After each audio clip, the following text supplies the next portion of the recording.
welcome, and hope everybody is okay, and welcome to our second event of Engagement July. Really hope you're all well with these continuing rather bizarre times, even though we do seem to be getting some sort of normality back, whatever that normality might be. We really hope that you're finding these Zoom sessions useful. Our feedback thus far on all the events has been really positive and encouraging. Therefore, we think we're doing the right thing for you. As mentioned before, if there's anything you want or anything that you think would make a good event, tell us and we'll go and try and find a speaker. Also, just to let you know, slides are going to be available and they will be shared on the CIPD links. What I'll do is I will share the slide with you, which has got all the addresses on it, towards the end. Morning, Bill and Anjay. Hopefully you can hear us. Can we just do a quick sound check to make sure that we can hear you, Bill? Yeah, that's fine, Anjay. Can you, Lee, can you hear me? Can we hear you? I can hear you, yeah. Brilliant. Right, we're all here. We have agreed today that Bill and Anjay will do a much better job of an intro than I will. So on that note, Bill, I'm handing over to you. So good morning, everyone, and many thanks for joining us. I'm Bill Parris from Motivait, and I'm joined by my colleague Anjay Marchewski. It's a real pleasure for us to talk with you today, and thanks, Lee, for inviting us. This isn't the first CIPD event that we've been involved with, as we've worked with the CIPD Northeast branch since 2019, when we delivered a seminar for them, and we've presented 2 further webinars this year during lockdown. We also sponsored the Excellence in Organisational Development category at their annual awards last year. Today, we want to talk about engagement in uncertain times, building tools, tasks, teams, and trust. And we will discuss some of the concepts and theories that underpin what we do at Motivait. We hope you'll be able to take away some useful inputs that you can utilise in your own organisations or with your clients.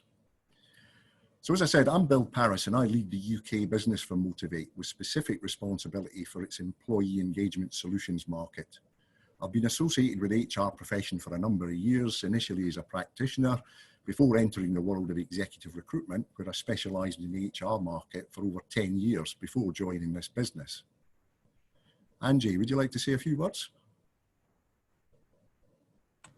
Yep, so I'm Anjay. I'm a gamification solution designer here at Motivait. I'm a regular speaker at sort of events in Europe and globally. Recognised as an expert around gamification, specifically around user types and intrinsic motivation, is where I hold my sort of specialties. Led research projects, published papers, written a few books on the topic. And some of those are now sort of core academic materials at places like Brighton University and places in America as well. So quite a broad range of topics around gamification is where my true love lies. Thanks, Anjay.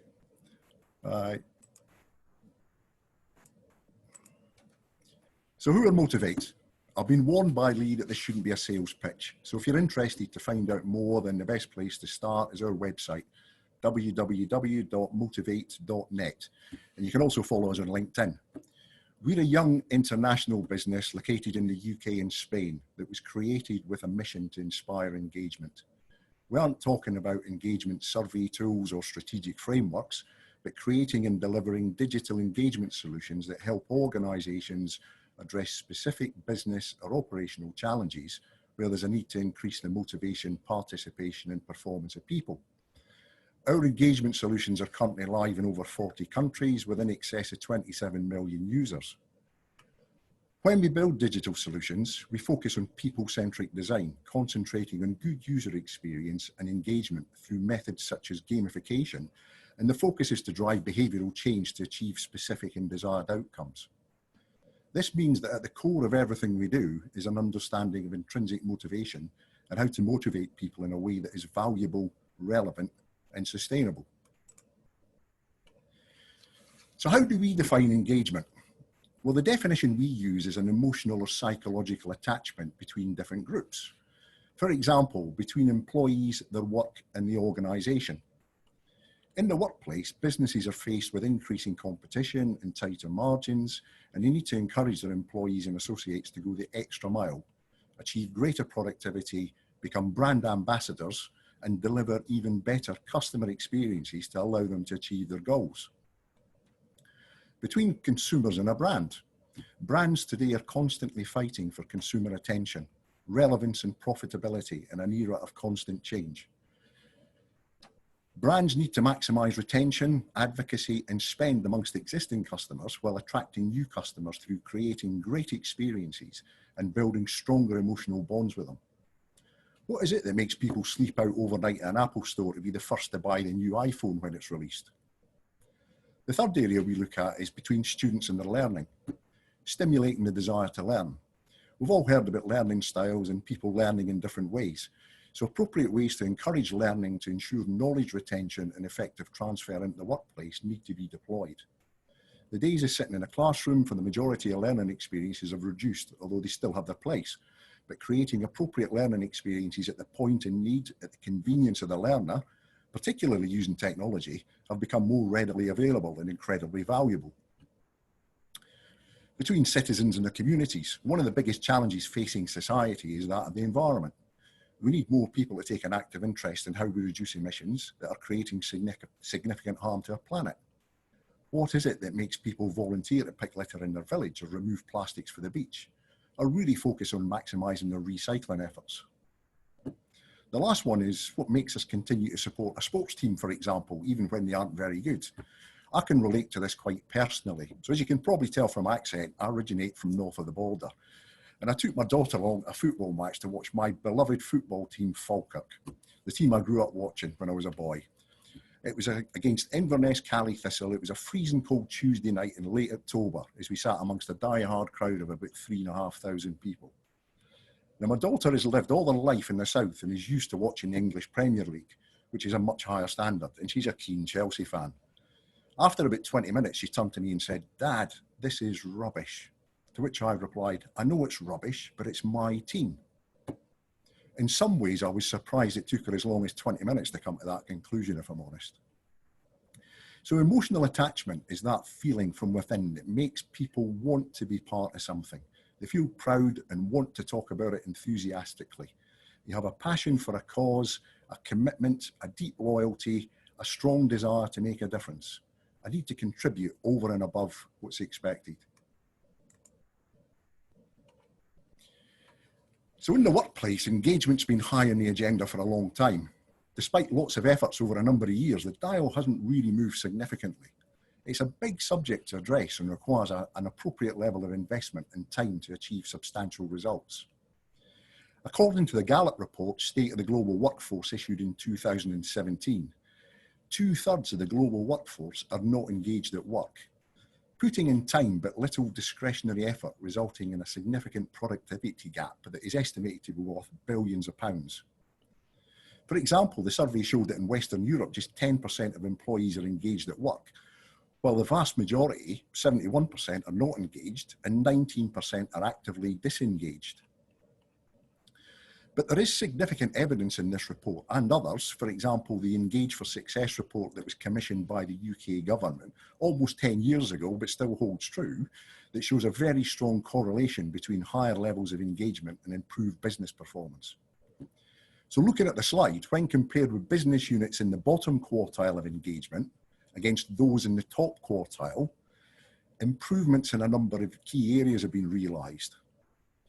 10% higher customer metrics, 17% higher productivity, 20% higher sales, 21% higher profitability, 41% lower absenteeism, significantly reduced turnover of staff, and 70% fewer safety incidents. Now, what CEO or CFO wouldn't be interested in some of these statistics to improve the performance of their business? Let's remember, engagement's an outcome rather than a process or an input. Most importantly, it's about people. So in the workplace, what are we looking to do? We're looking to turn passive individuals into active participants, willingly doing more specific activities towards defined outcomes. We're looking to promote and influence desired behaviours that help define the culture of the organisation. We're looking to build stronger, more cohesive work groups to more effectively deliver team goals and objectives. We're looking to capture the hearts and minds of our people so that they're proud to be part of our organisation and will freely recommend and refer our products and services and act as champion brand advocates. No shortage of organisations proudly proclaim that their people are their greatest asset. It also remains true that we all too easily refer to this asset as resources or cost base. The economic impact of the coronavirus has resulted in a number of well-known companies reducing their cost base through cutting their people costs and announcing redundancies. Maybe this situation presents an opportunity to reflect on this by instead of thinking of employees as a cost item in the P&L, maybe we should think of them as an intangible asset on the balance sheet, reflecting the potential they offer for further revenues and customers, the knowledge and expertise they hold, and the significant investment already made in terms of recruitment, training and development. That could be an interesting discussion with our colleagues in the finance profession, I'm sure. I think what I'm really trying to say is that engagement is not just an adrenaline shot. We should move away from the, oh, we're going to look at engagement this month, and instead consider it as a constant evolving factor. You want to keep building on your employee engagement, investing in your employees, creating experiences and approaches that make them want to keep working, want to keep collaborating, want to belong, because it's from that that you get innovation, great contribution, and all those benefits that we can see in the slide. So let's set the scene. In the world today, particularly as we emerge from lockdown, what are people feeling? Now, back in my earlier career, a manager that I had a lot of respect for once told me something that has stuck with me to this day. And what he said was that people might forget what you said, and they might forget what you did, but people will never forget how you made them feel. Now, I think it's actually so true. A lot of the time, what sticks with you is the feeling, the response you get from an interaction or an experience rather than the exact facts. If we just think about the situation we're all going through just now, we may have already forgotten the key dates or timelines of events, but we're all pretty tuned into how we're all feeling. Here's 5 that I've encountered over the last few months, talking to a number of people around the workplace. Uncertainty, fear, insecurity, confusion, vulnerability. What's contributing to this? Well, it's worries about their health, the health of their friends and family. Have they already had a coronavirus? The financial challenges they might be facing. What happens when furlough ends? Their job security, their children's education. Should they go back to the office? Will it be safe in the office? Is it okay to use public transport? Is it safe to go to the hairdressers? People not adhering to the guidelines re social distancing, etc., etc. The list goes on. In the workplace, I believe the challenge for all businesses is to understand and respond to the best of their ability so that people feel safe and secure, so that they can give their best at work and allow their business to maximise its potential and achieve its aims and objectives. Beforehand, we were maybe up against distractions and personal preferences, but now it's even more important to take into account the human needs at the centre of engaging employees.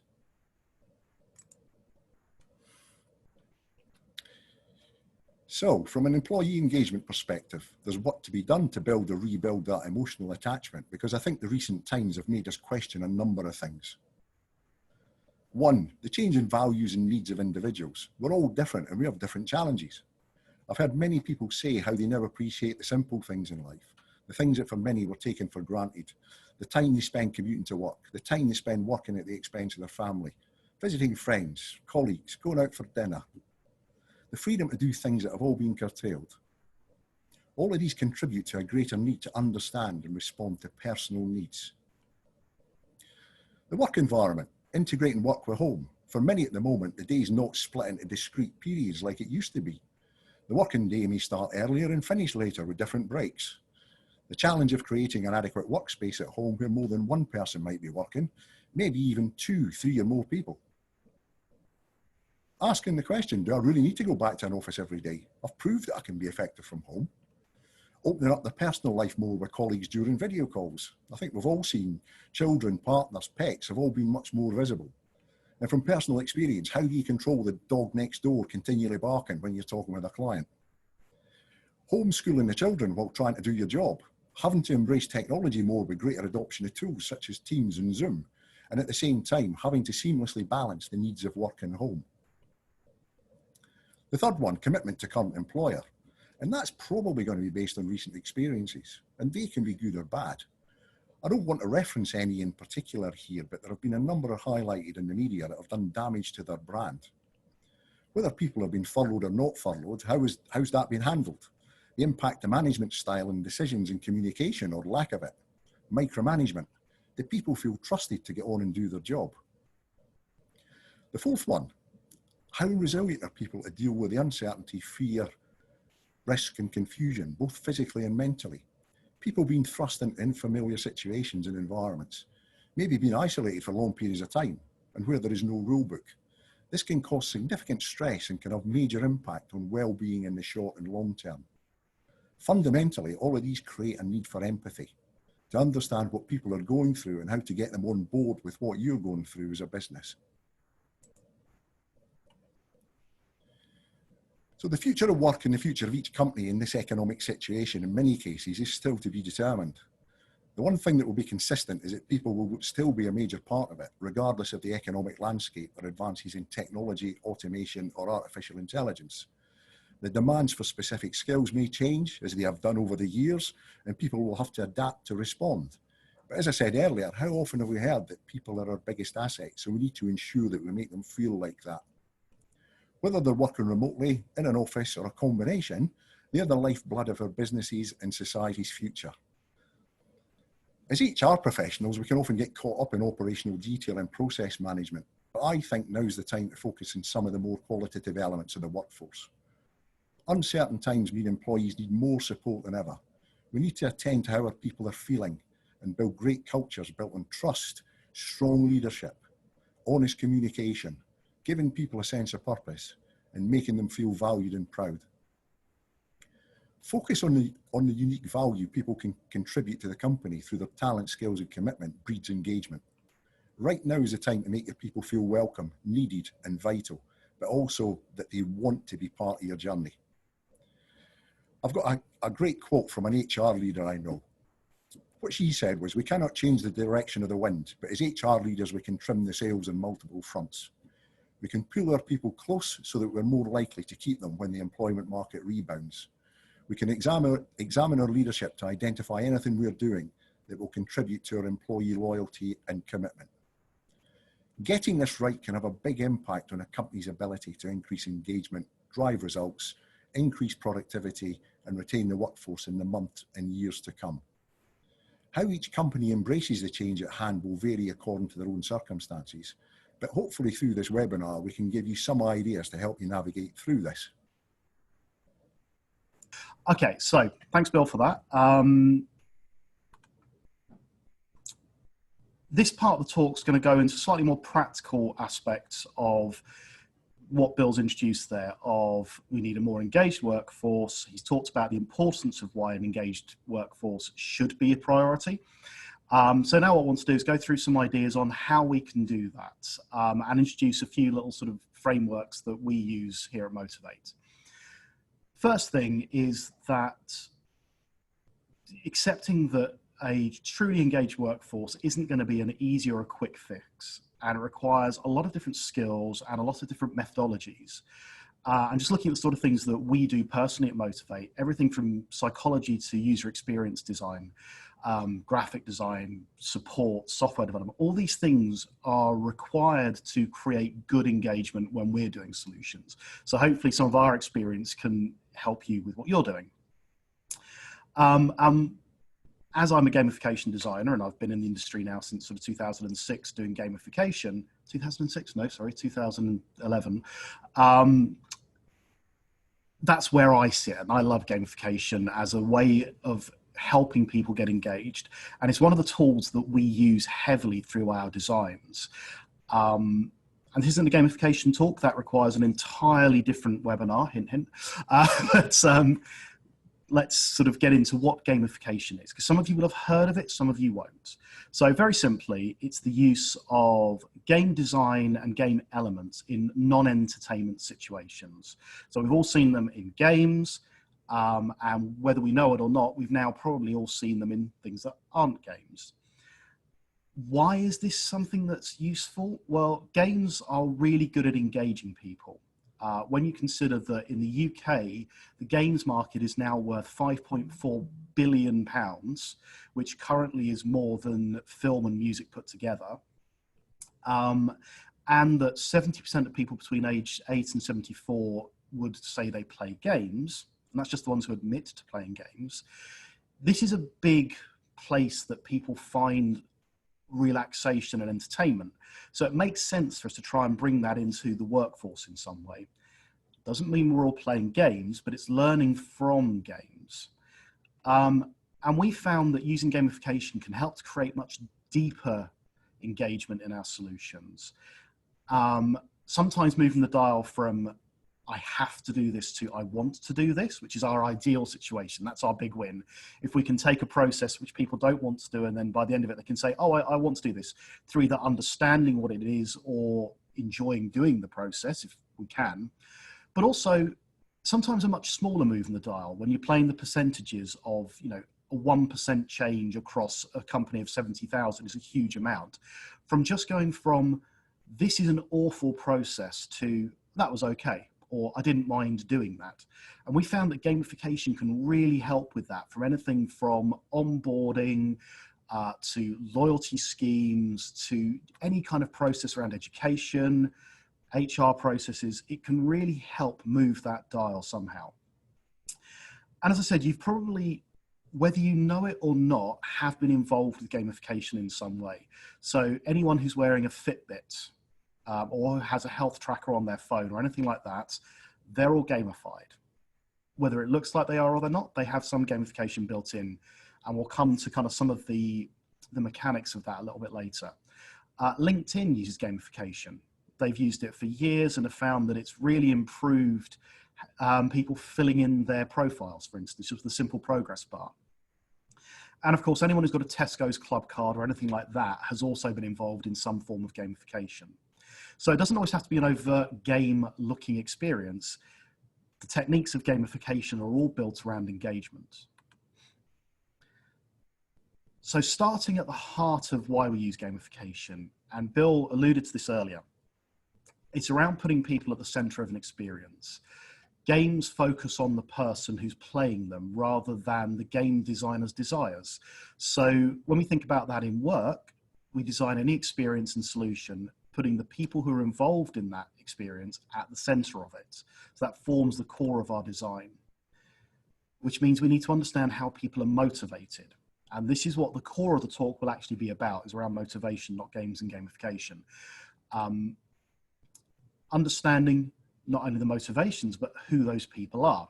And as I mentioned at the beginning, this is something which I've spent a lot of time doing research around, understanding the types of users and systems, which again helps to focus on the motivations of those central users.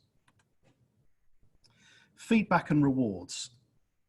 This can be very obvious in gamification, points and badges, we've all seen it. And to be honest, most of us are probably tired of it by now. Getting the badge for clicking the button 3 times doesn't feel very exciting the 20th time you've done it. But the core principle of breaking down things into simple tasks and feedback is very, very important, which is where the game elements come in. So game elements, again, don't have to be overtly game-like. They can just be as simple as creating small competitions, challenges, quests, levels. And again, we'll come into that a bit more as we look at our 4 T's framework, which we'll come to soon. And as I said, gamification as a core principle is all around behavior change. That sounds very Machiavellian, but actually it's, when you're looking at it from the perspective of how we're using it, it's trying to get people to do more of the things that they should be doing. So if you think about your Fitbits, what a Fitbit is doing is it's trying to tell you you need to exercise. Bill and I both, I haven't worn mine for a long time actually, I think my wife now has it, but Bill and I were both wearing Fitbits, and there was a particular time every day, I think it was every 2 hours, we'd both suddenly stand up and start moving because our Fitbits told us to. And it's one of those things that then becomes a habit and you start doing it because not only do you know that it's good for you, but you're being reminded at the right time to do it. And it happened on a regular basis, and it was quite, we could both tell it was happening because our wrists would suddenly move our wrists, then stand up and move. So it does work, but again, it takes a bit of time. But the core of all of that is understanding motivation. Now, there are lots of theories on motivation. Self-determination theory is my favorite, from Deci and Ryan. Some of you would have heard of Dan Pink and his book Drive. A few nods I can see on the camera. There's a couple of people on camera I can see. And again, Dan Pink's stuff actually came from self-determination theory. So we in Motivate use something that I've been using for a number of years called RAMP, which looks at relatedness, autonomy, mastery, and purpose. And anyone who's familiar with Deci or with Dan Pink will know at least 3 of those. And these form the core of everything we do, be it a gamified solution, a loyalty solution, anything.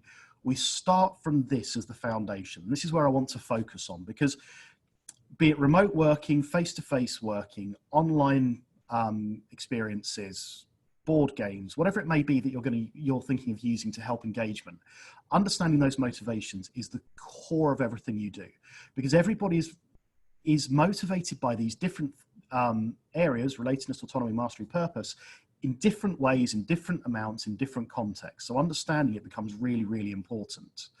And it's also very important to remember that we can't just lump people into, oh, they're a relatedness person, they're an autonomy person. We're a bit more complicated than that, unfortunately.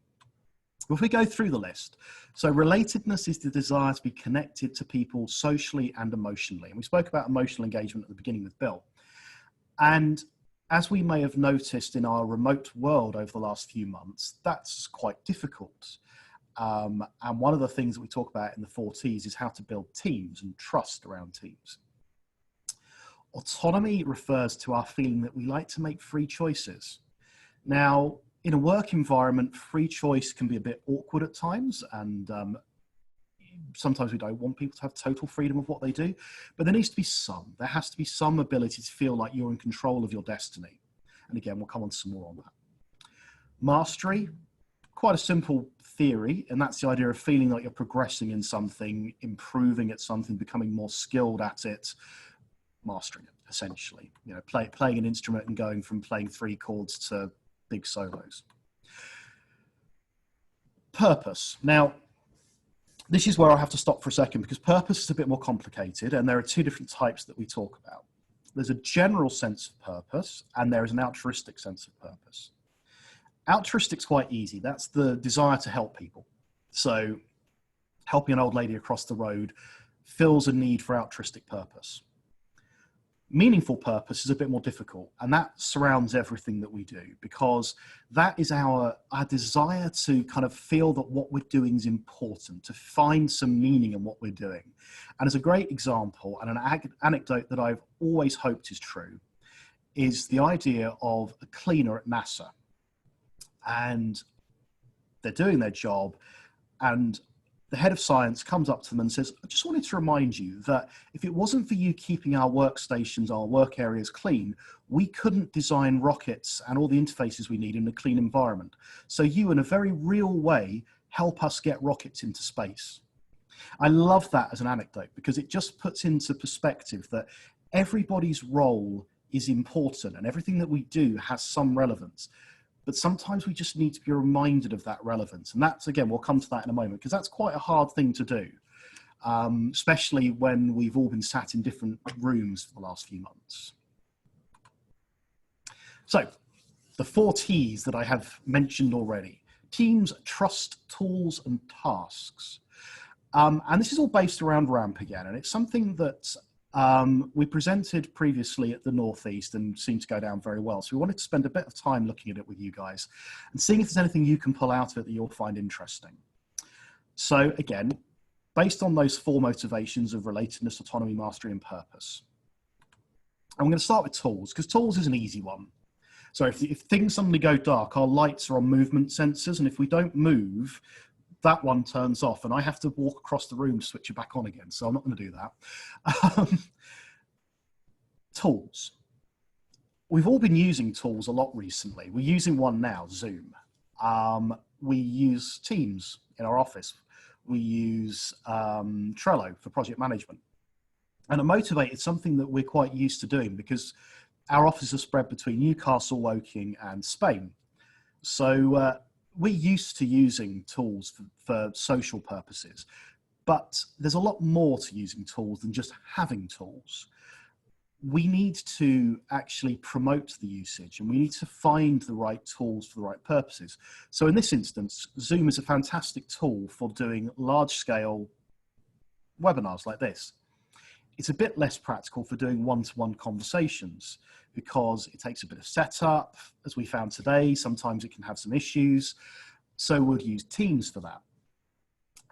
The other thing to remember about tools is that unless you get something built bespoke for yourselves, which is a very, very realistic possibility and something that we spend a lot of time doing, you need quite a lot of tools to do the jobs that need doing, because each of them do a bit of something. Like I've already mentioned 3 there that fill in daily tasks for us: large scale conversations, small conversations, haven't even mentioned email yet, chat rooms. All of these things are needed to help with this idea of relatedness, autonomy, mastery, and purpose in a remote world. In a face-to-face world, some of them are still necessary, because although I'm sat in the same room as Bill, conversations will happen as I stand up and wave at him and talk to him, but we still need emails to be able to keep a trail of what we've spoken about and what we're doing. We still need to be able to speak to the guys in Spain, and I can't just stand up and wave at them. So using remote tools is really important.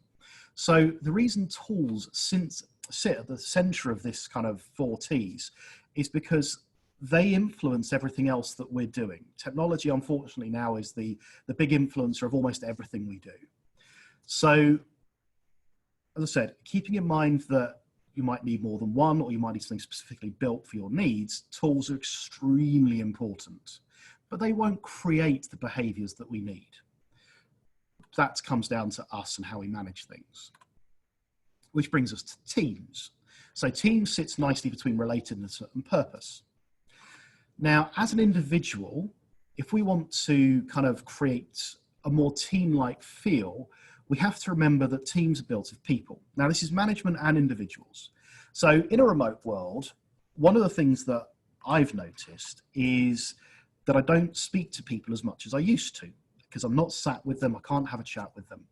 So one of the good things to remember is if you are part of a remote team, speak to people. That sounds really silly, sounds really obvious, but we don't do it because it just doesn't feel as natural across virtual means.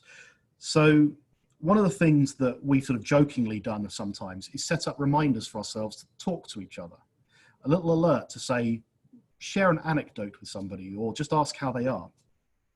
That was how we started in the remote world. And then Bill, my manager, set up 9:30 meetings every morning. Now that sounds a bit ominous and a bit, a bit controlling, but actually they're really effective because the very first thing that he asks is, how is everyone? Before we talk about work, all he does is sits down, we all get on and he goes, how are you all? What did you do yesterday? You done anything interesting this weekend? Or I've done anything interesting last night? How are the dogs? How are the cats? And usually we hear one of the cats start meowing in the background at that point, or it's sat on Bill's laptop.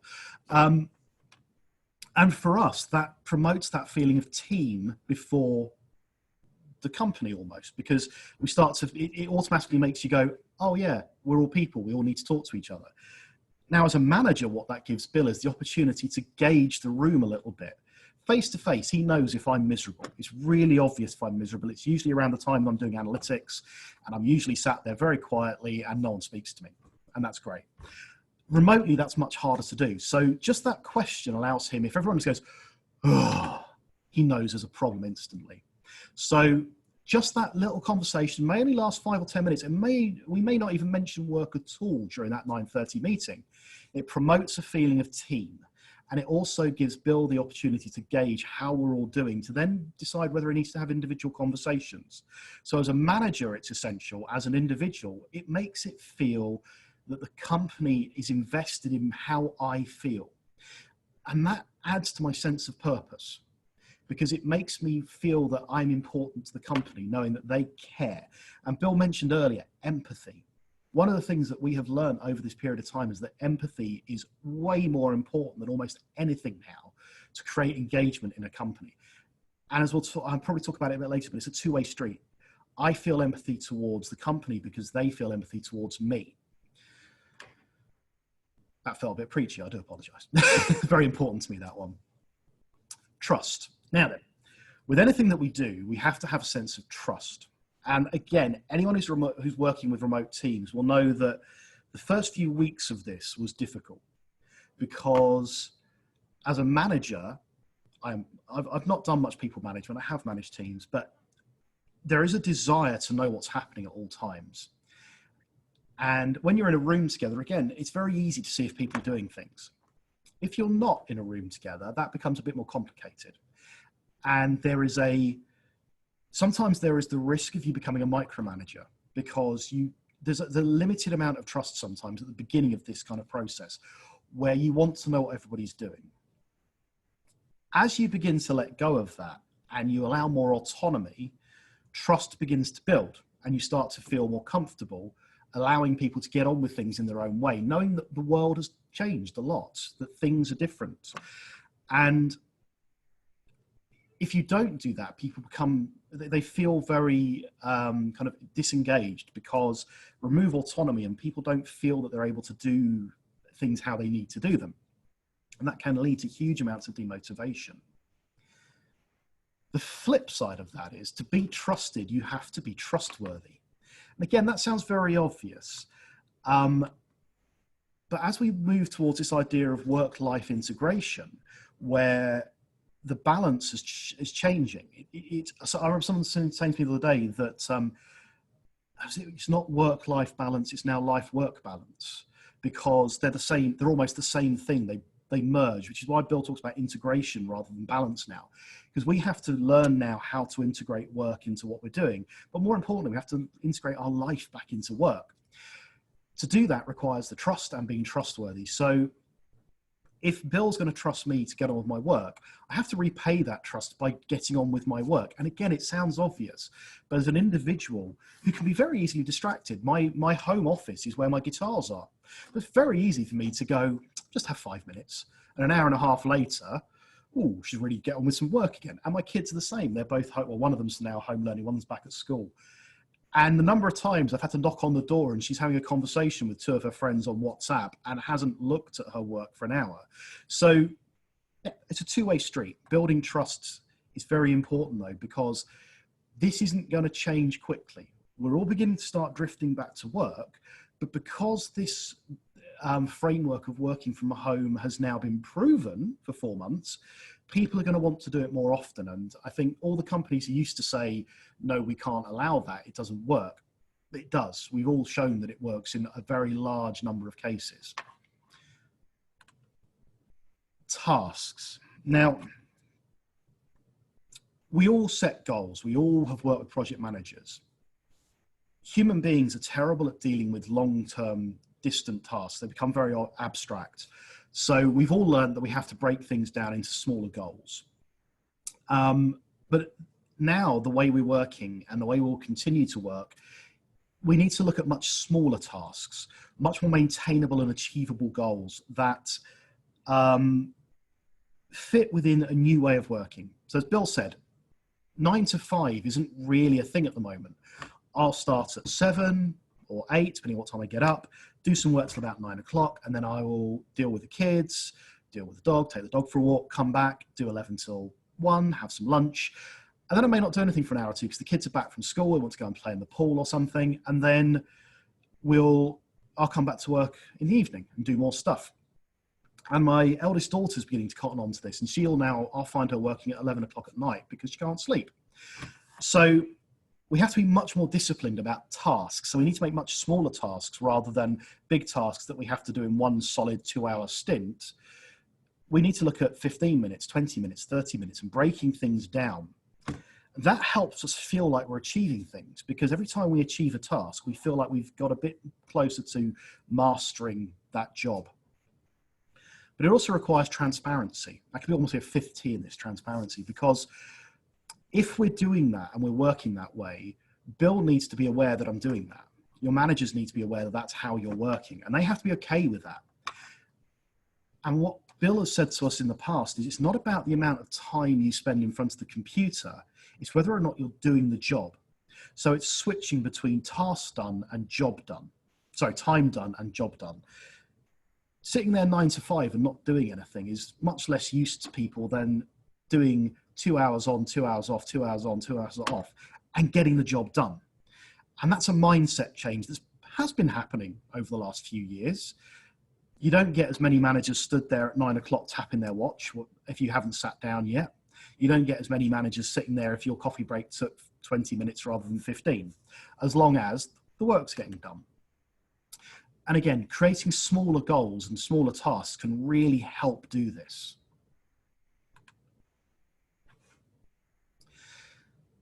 Teams.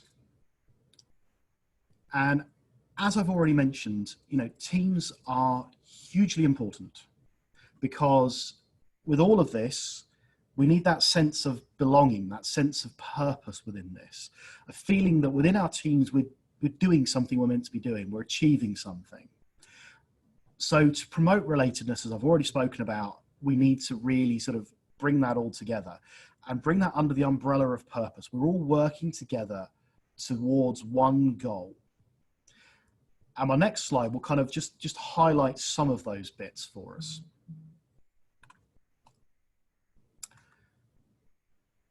So relatedness, tools, teams, collaboration.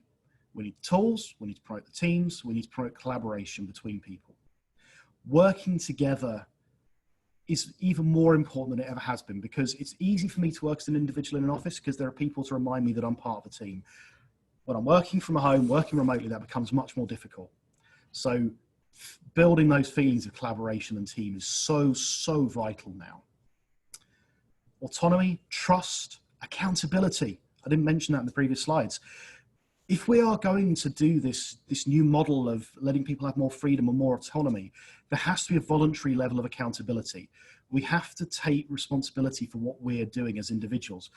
Management, workers, whatever it may be, we have to take accountability. There's no one to slope your shoulders down towards when you're so split apart, because there's much more of a trail now. Because we have to do everything digitally, we're all getting into the habit of sending more emails and more communications. It becomes much harder to blame other people. So we need to take responsibility and promote that level of responsibility to people and demonstrate it in how we work. As I said, job done versus time done. It's not about 9 to 5 anymore. It's about getting the jobs done. Mastery, tasks, feedback. Didn't mention feedback as much. Feedback can be anything from a pat on the back to a trophy on a desk to a full points, badges, leaderboards, gamified, clever system with narratives, and all of that is just feedback. It's just reminding people that they're doing a good job or not doing a good job, constructive feedback. And that helps with productivity and doing feedback relevant in time and in a meaningful way. So just giving feedback at the end of a year is no use anymore. It needs to be much more frequent than that, without it becoming irrelevant, without it becoming meaningless. If you say well done to everybody every 5 minutes, well done becomes meaningless. So you have to get the balance right for that. Self-guided learning, we all have a learning management system, or most people have learning management systems in their companies. This is the opportunity. The last few months have been an opportunity to do much more self-guided learning. And as we move forwards to people being back in the office, we need more of that. We need people to feel that they are comfortable to improve themselves, because that's what people are going to want to do, especially now they've had a few months to do that on their own. And I know lots of people are learning new skills. I learned how to make sourdough. Not very relevant to the office, but it's something that I felt I wanted to do. The kids are now fed up with sourdough. I'm not allowed to make any money anymore, which is very sad. I have to start making some for Bill and the guys in the office. Purpose. Clear mission statement. More important than ever, that everyone's clear about what they're doing and what the company is trying to achieve. That everybody can say what the company is wanting to do and why they're wanting to do it. That then comes down to an individual level. What am I doing? Why am I doing it? Encouraging people to help each other. Again, sounds simple. In a remote world, that can be done very easily through things like Teams. Why not think about a collaborative system such as the digital Dropbox, where people put suggestions in, and those suggestions can be grown and evolved over time by lots of other people. We all remember that horrible fear as a child when somebody says any questions or put your hand up if you need some help, and no one puts their hands up because they're all a bit tense. As an adult, that doesn't go away. You still feel a bit nervous about asking what you may feel is a stupid question. There are no stupid questions. There may be misinformed questions, but there are very rarely stupid questions. So a system where people can almost feel anonymous by saying, right, I've got a great idea, I don't know who to tell it to. Let's put it onto the ideation platform and let people help them develop that idea into something bigger and more meaningful. Creating a system where people feel that they are needed, that their ideas are welcomed, and then celebrating that contribution. There's nothing worse than having one of those systems, an ideation system, where the ideas go nowhere. Let people know that if they submit an idea, it might go somewhere. The CEO might see it. Oh, the light's gone off now. I will have to move now. All those sorts of things help people feel that they have a purpose within the organization. Now, this is the final kind of slide that I want to leave you with. I'm not going to explain it. This is one that when it's sent out to you, you can spend a bit of time looking at. But I do want to just sort of highlight two different things on here that I think, for me personally, are really important. The first one, with all of these kind of solution building exercises, you have to define the challenge. And that sounds very simple, but if you've ever done a design thinking workshop, you'll realize that what you think the challenge is, isn't often the challenge. It's one of the symptoms of the real challenge. So you really have to get to the core of what the problem is. So if you're feeling like people aren't trustworthy, is that their problem or is that your problem? What's the challenge there? Is it you don't feel that they can be trusted or that you don't feel that you can trust them? That's a very different problem. And it's very easy to create a solution for the wrong problem. And once you've understood that, what does success look? What does it look like? What does excellence look like if you're going to solve that problem? And the other one is the bottom two bits there, bottom two on the right, listen and user-centric. If you're going to build a solution, if you're going to try and use any of what we said, the 4 T's, listen to the people who are involved in that challenge, because they're the ones who know what success is going to look like. It's all well and good creating a think tank of management, but if they come up with a solution and the solution's not actually solving the problem that the people below them are feeling, it's not going to work. And we've all been involved in those kind of great ideas. We're going to make the work environment fun. Actually, everybody who's in that work environment goes, I don't want it to be fun. I want it to be less challenging on a daily basis to put my expense claim in. That's the problem, not making it fun and throwing an Xbox into the room. I call it the pool table paradox, a whole other story. And then user-centric, that comes back to put them at the center of the solution. If you are the top layer of this and you're trying to build the solution, you're not the center of the solution. The people involved in it, that user centricity to it, that's where the 4 T's really can help you to understand how to solve a problem from a user's perspective. And again, one of the webinars we did with the Northeast was all around that, all around using empathy to build solutions and putting people at the center of those problems and trying to understand those problems a lot more. Which leads us to a second batch of any questions. I haven't had anything come in at the moment, Andy, on this, to be honest with you. And I've obviously asked the room if anybody wants to put anything out. As of the moment, nothing has come in, which kind of makes me wonder as to whether you've answered everything that people want to. It's either a really good sign or a really bad sign. I'm going with really good sign. I've got a few people nodding. That's good. and possibly when people have digested some of the stuff that are on those slides, that they possibly may come back with some further questions. Some really, really interesting stuff in there, and certainly some thought-provoking stuff. And especially utilising the technology. I think you're absolutely right in terms of, people working from home and organisations. Oh, he's gone. We've just had a question. I managed to unmute myself there.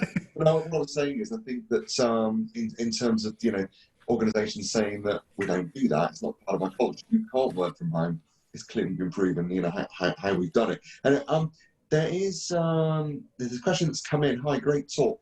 Do you think these principles apply to teenagers learning and school?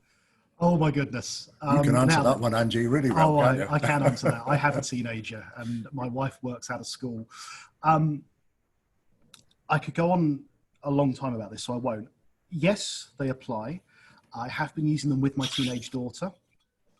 I have been using them with my 8-year-old daughter, who's now back at school, and I think they do apply.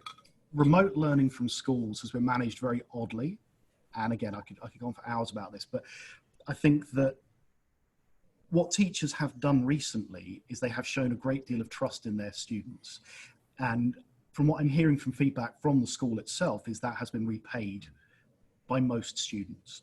Now we're talking about teenagers who learning may not be their top priority. It doesn't necessarily have as big an impact on them as they might think it does. Sorry, the other way around. It has more of an impact than they think it does. But I think that a lot of schools have got this right, give them the autonomy to get things done. So my daughter has been told by her school, don't worry about doing 8:30 till 2:30, just do the work when you need to and submit it by the end of the day. Hence she'll work at 11 o'clock if she can't sleep to get something done. So yeah, absolutely applies to teenagers, definitely applies to learning, definitely applies to school. But if you can get this to work with teenagers, please let me know how it goes, because I'd love to have like a paper on doing this for teenagers. There's another question that's come in as well, is around, can I ask a question about how we get stakeholders on board with some of these concepts? Yeah, I think the answer to that one is in the results that are proven through the various research studies that have been done over the last few years that show that drive and engagement has a significant difference on things that are tangible for businesses. In that slide that was presented around higher productivity, higher sales, higher customer metrics, lower staff turnover, lower safety incidents.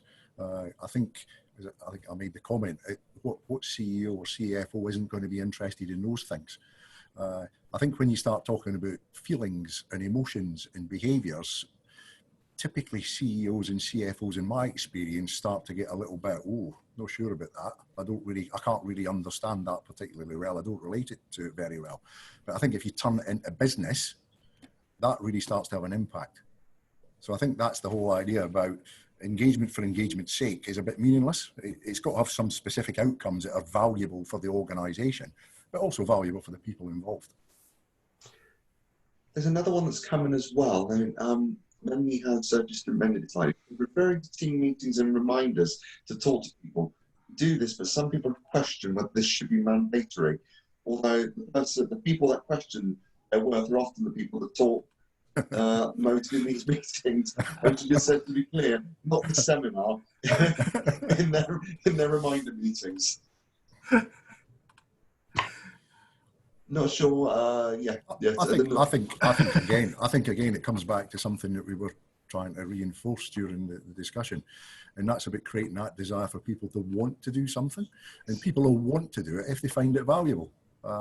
If it's not valuable, it's something that it's probably not worth doing, or what the content and the discussion's about maybe needs to be thought about. I mean, it's interesting because in our situation, Angie referred to our 9:30 kind of catch-ups, as I call them, and there's some of the team have said, even when we're back in the office, because we work out of 3 different offices, can we continue to do them because we find them so valuable? So I think that's evidence that if people find them useful, they'll want to do it. Absolutely. No, thank you for that. Thank you for that, Bill. I think that's all the questions that have come in at the moment. Anjay, could I ask you to please stop sharing your screen a second? You can indeed. Need to put another screen up. Just one thing I've just seen come up about intangible or hard to measure in a large organisation. They can be. There's this from Helen here. Thank you. Sometimes some of these things can feel a little intangible or hard to measure in large organisations. Don't try and measure them as much. When it comes to emotional engagement, measurements can be a lot harder to do. So the tangibility of it comes down to talking to people about how they feel the organisation is treating them. So sometimes it does have to be intangible slightly, because that's how people are at times. So don't be afraid of that, but then start looking at sort of return on investment as Bill showed with that slide, where things are changing as you shift engagement. The question that's come in, so in your experience, has gamification had more of an impact on engagement than recognition, or do they go hand in hand? Oh, both. Rubbish answer, but depending on how you do it. I mean, gamification is not a one-size-fits-all, and there's lots of different parts to it. I said there's a whole series of seminars to do on that one. But depending on how you build it, some of it is around recognition. So if you think about a pure leaderboard, that's just about recognition. It doesn't always build long-term engagement. But if you think about a small, short, like an onboarding solution, if you create a really interesting storyline and narrative that goes along with it and some feedback and some mini games and challenges, then the engagement across that is much higher. What you sometimes find the problem with is if you just try and use a simple feedback system where people get points and leaderboards, that you get a very short-term boost of engagement and then it drops off. So it's just about building the right solution for the right problems and for the length of time that you need it. So they do go hand in hand, but it's all down to how you design it and what the problem is and why people like me exist and can consult on these things. Is there anything else that you wanted to add on this at all, Anjay or Bill? No, not really. I think the only thing I'd say is if anybody's got any specific kind of questions, feel free to make contact after this. Only too happy to kind of discuss further in more detail or explore other areas that might be kind of having questions for yourself. So yeah, feel free to make contact with us. Well, as mentioned, what I'll do is we will get those slides up on the social media links and the mailer this week. So, well, thank you ever so much for doing that. Both, today there's some really thought-provoking and some really useful stuff in there. As mentioned, all the slides will be available. They will go out on the Sunday mailer. They're also going to be available. I'm just going to share my screen a second in terms of where these links are. So in order to get hold of us, the usual Swindon CIPD branch, Facebook, the @SwindonCIPD, Twitter, @CIPD SNWB. Now our LinkedIn groups are a little bit more difficult to find, but just take a note of those numbers. The main group there, 13775976, and then the self-employed network group. Don't know why at the moment we're not visible. We are trying to get our heads around it, but not here at the minute. But once you do find it, you will see the feeds, and of course the usual website for the CIPD. Like I said, we're going to try and share the video on this. God knows how we're going to do that or how we're going to edit it, but we will do our best to do that. Any ideas, feedback, or anything along those lines, please do get in contact with us, and we will do our best to speakers based around that. And of course, if you are interested in becoming a committee member, we are always happy to have people on board. In terms of next, in terms of next events, we are running on the 12 noon on Tuesday the 21st. That's going to be our virtual networking 3 with the branch. Do feel free to come along and join us. We thought we'd do a lunchtime one this time. And then on Friday the 24th from 10 until 12, our self-employed network running an event. This is preparing for the new normal.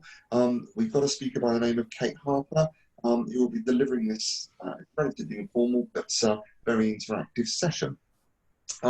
Next month, we are going to be doing another virtual networking, date to be confirmed, and there is an event that's been confirmed, so that's around people technology. That's going to take place on Wednesday, the 26th of August, from 2 till 3. Then 3 events coming up in September. The first one's going to be around your CV and social media. Myself and Donna are going to be running through that with you. We've got a leadership development event coming around mid-September, and then Lucy, who is a member of our self-employed network, is going to run a event based around reward and recognition. Just also to mention the COVID-19 hub on the CIPD website. And that, folks, is as much as I have for you today. So once again, thank you ever so much for joining us today.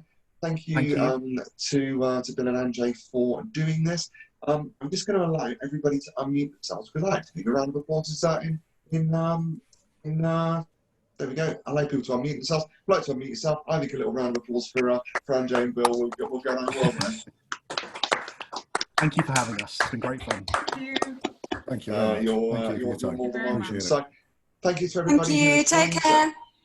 Cheers, Emma. Thank you. Thanks for everybody that has come on board today.